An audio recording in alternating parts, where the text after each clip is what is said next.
Good morning. Do I have a story for you this morning? So our story today is from the Bible, and it starts with a man who would have worn one of these.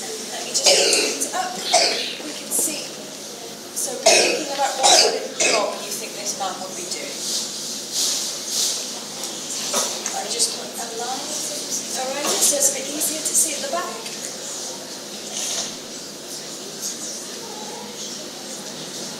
So who can quietly put their hand up and tell me what do you think this man was? Yeah, a king. A king, fantastic.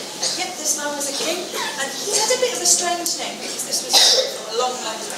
And his name was Balaam. Now, King Balaam started our story, and he looked a little bit like this.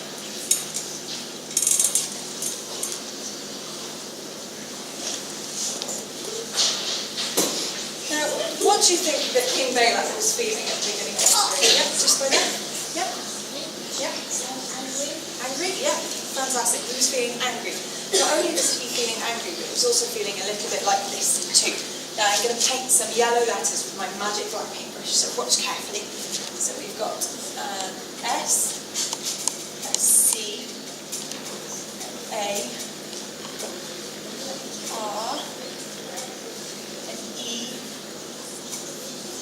a D, so who can read that out?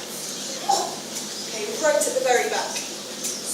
Scared. Yeah, he was feeling scared. Now the reason that King Balaam was feeling a bit angry and a bit scared was because, well, he could see this great big group of people coming towards his land.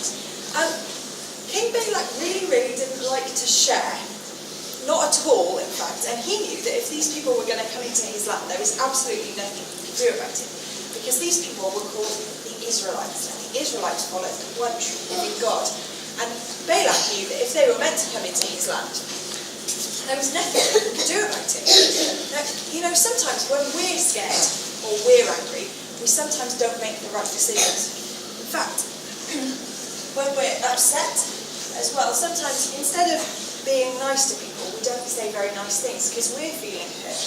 And the Bible says that when we make those wrong decisions, the Bible calls that sin. And sin is like a great big letter I.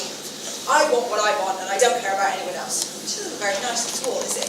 The Bible tells us that it creates a great big barrier between us and God. But God had a plan. But we'll come back to that in a little bit. Now, King Balak also had a plan. He thought, what am I going to do to get rid of those Israelites? I know, I'll send some messengers to go and see a man called Balaam, and Balaam can speak to God for me and ask God to stop protecting them so that I can get rid of them. So, King Balak sent off his messengers to go and see Balaam, and they saddled up their donkeys and their horses, and they went off to see him, and they went to see Balaam, and they said, Balaam, King Balak would like you to come to his land, and he wants you to speak to God for him. And Balaam said to the messengers, I'll need to speak to God first before I can go with you. So, Balaam said, wait until tomorrow morning and I'll give you my answer then. So, Balaam went and spoke to God, and God said, I don't want you to go with the messengers because, well, those are my people and I love them very much and I'm going to keep protecting them, so no, you can't go. So Balaam said to the messengers the next morning, I'm really sorry, I can't go with you. So the messengers went back off and they saddled up their donkeys and their horses and they went off to go and see King Balak. And King Balak was even more angry after hearing that. In fact, I think he might have looked a little bit like this. As if he had steam coming out of his ears. Well, maybe not really, but he was even more angry. What am I going to do? I know. If I offer Balaam more money, then he's more likely to come and do what I want and what I've asked him to do. So he sent off his messengers again, and they went and saw Balaam. Well, Balaam quite liked money. In fact, Balaam really liked money. He liked all of the different things he could buy with it. So knowing that King Balak was offering him more money, he thought, what shall I do? And Balaam decided that he didn't want to do this by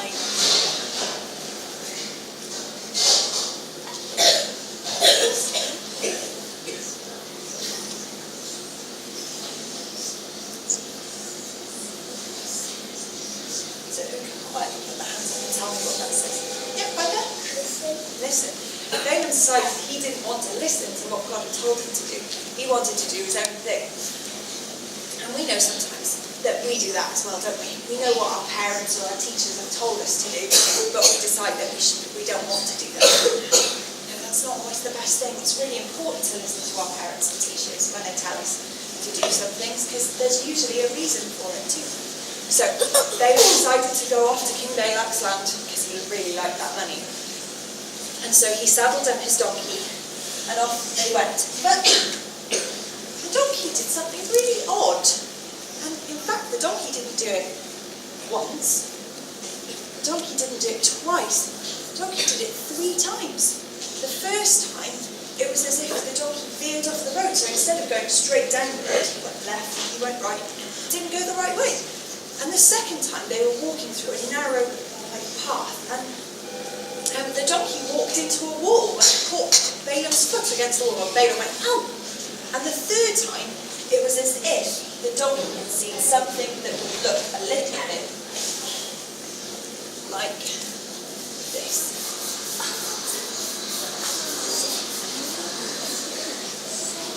Can anyone read what that says? Over there. Yeah.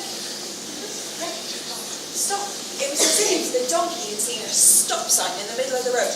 Now, Balaam didn't react very well to this. Balaam got off his donkey and he bit the poor donkey, which is really not very nice at all, is it? But God did something really, really amazing. And I think this is the only time this has ever happened. So, the donkey did something really amazing.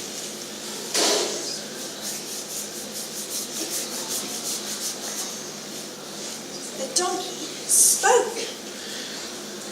And the donkey said to Balaam, Balaam, haven't I been your donkey all of these long years?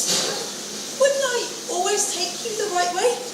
Balaam, quite understandably, looked a little bit like this. Because you see, the reason that the donkey had been walking off the road and walking into the side of a wall and even stopping, because right in front of the donkey had been one of these. Now,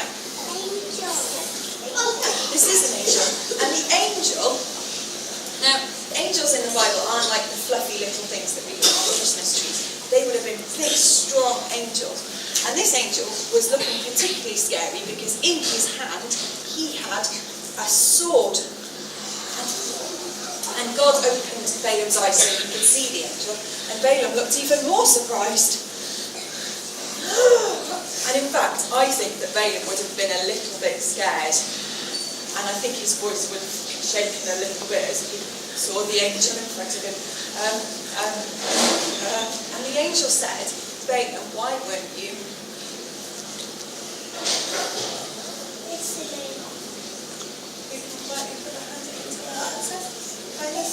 listening? Yeah. Balaam, why weren't you listening? You know what God has told you to do. But you've decided to do something else. And Balaam went, sorry. What should I do now? And the angel said, go with the messengers, but only do what God has told you to do. And you know, the Bible tells us that saying sorry is really, really important. When we've done something that's hurt someone else, or we've not listened when we should have done, we know it's really, really important to say sorry to those people that we've done that to. So sorry to our mums and dads when we haven't listened, and sorry to people when we've said things that are nasty. But the Bible also tells us that we need to say sorry to God. And the Bible also tells us about Jesus, who came down from heaven to earth to live a perfect life. And he then went and died on a cross to get rid of the barrier that was between us and God, so that if we put our trust in him, we can be friends again, which is amazing.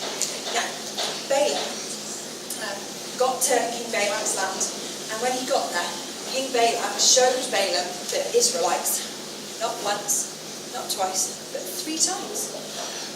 And each of the different times, Balaam saw the people and said to God, what shall I do? And God said, these are my people, I'm going to keep protecting them. I'm not going to stop protecting them like Balaam wants, but keep protecting them. And on the 3rd time, God said, these are my people and I love them very much. And not only am I going to keep protecting them, I'm also going to help them.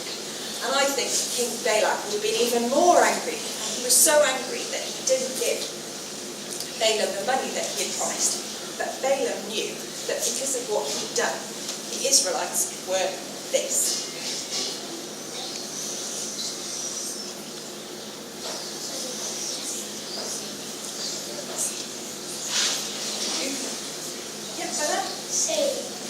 The Israelites were saved because of what Balaam had done.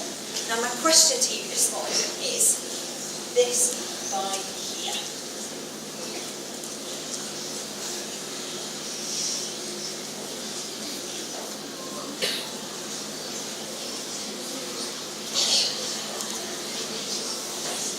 I need a question mark. Are you listening? Are you listening when your parents and your teachers tell you really important things? And you also do what the Bible says and listening to God too. Now I'm going to finish this part of the assembly with a quiet prayer, so I'd really appreciate it if you put your hands together, close your eyes. I'll say a prayer which is just speaking to God. I'll say Amen at the end, and I'd really like you to say Amen with me too. So, dear Lord, thank you for all the wonderful stories in your Bible. And Lord, thank you for Balaam and the lesson that we can learn from him about how important it is to listen to you and to listen to our parents and our teachers as well. Lord, please help us to remember this throughout the week and to listen out for those important instructions that we're given. Amen.